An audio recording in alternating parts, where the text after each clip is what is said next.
Rickshaw, ए rickshaw, stand चलोगे? हाँ भैया चली ना। आई बैठी भैया आई।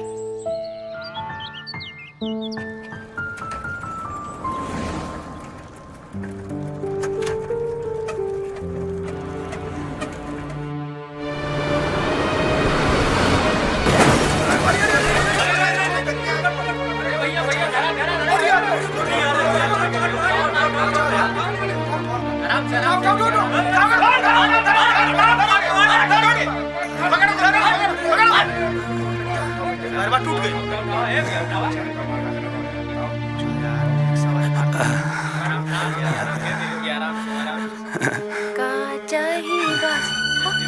आई रे माई, हे चटी भैया का कर देलू?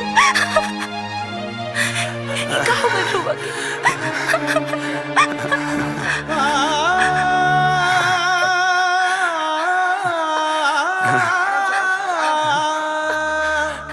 हे भगवान, ये का हो गई?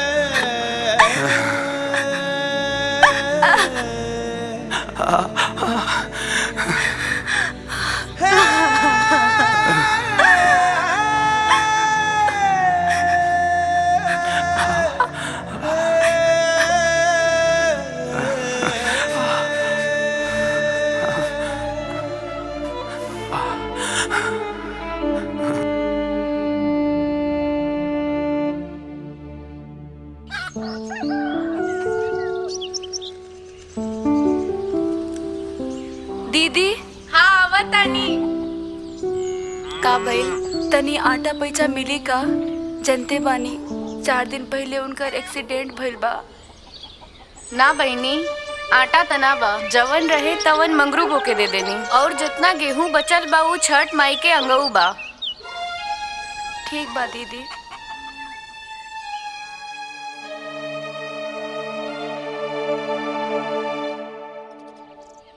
का हो?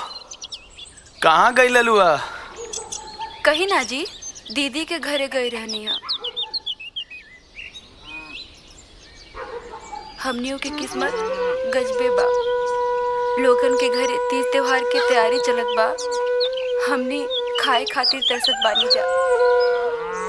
लागत है इस साल छठ ना हो पाए। नहीं हो, तू झूठे परेशान बारू। हमार पैर बिल्कुल ठीक बा। जा तनी बाजारे, भाड़ा मिली, सब ठीक हो जाई। छठ माई पे भरोसा रखो।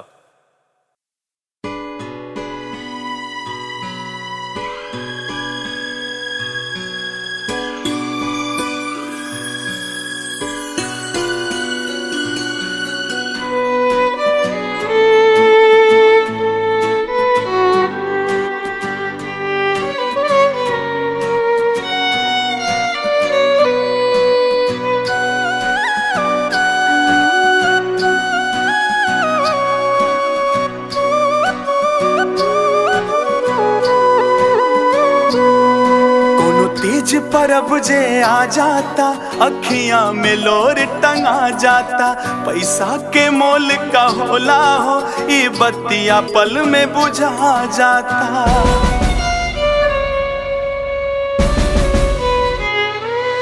कोनो तीज परब जे आ जाता, अखियां में लोर टंगा जाता। पैसा के मोल का होला हो, ये बत्तियां पल में बुझा जाता। हाय रे गरीबी जहर दिहले बोई, हाय रे गरीबी जहर दिहले बोई। कुछ ना बुझाता ये छठ कैसे होई, कुछ ना बुझाता ये छठ कैसे होई।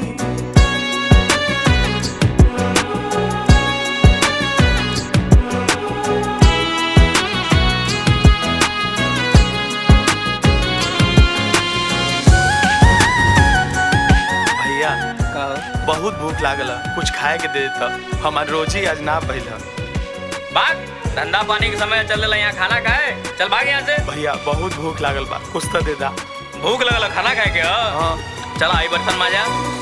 कई दिन से चूल्हिया परल बा उपास हो, केहू पुछवैया नइखे करी के कर आस हो। कई दिन से चूल्हिया परल बा उपास हो।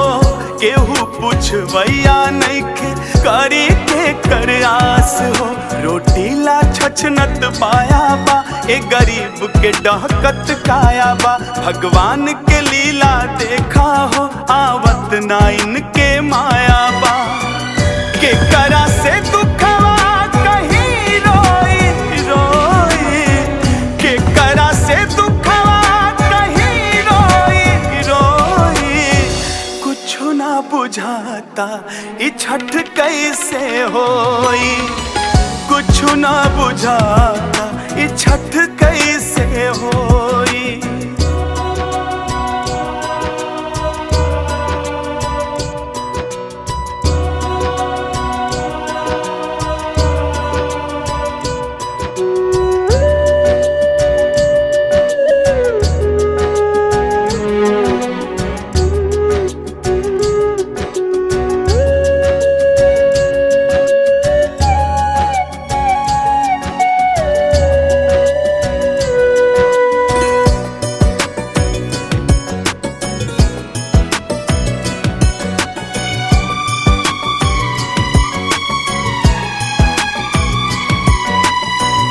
फल फूल चढ़ावे खातिर कहाँ से आई।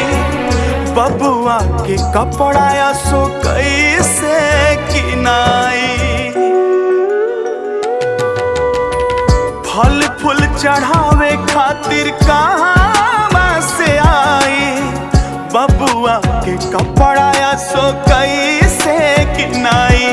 देखी तन के फटल लुगरिया हो, रोवेली घर में बहुरिया हो। अचरा से लोरवा पूछेली सोचेली बैठ दुवरिया हो। हार गईली दुखवा मनोहर धोई धोई, हार गईली दुखवा धनंजय धोई धोई। रोवे निर्धनिया ई छठ कैसे होई, कुछ ना बुझाता ई छठ कैसे होई।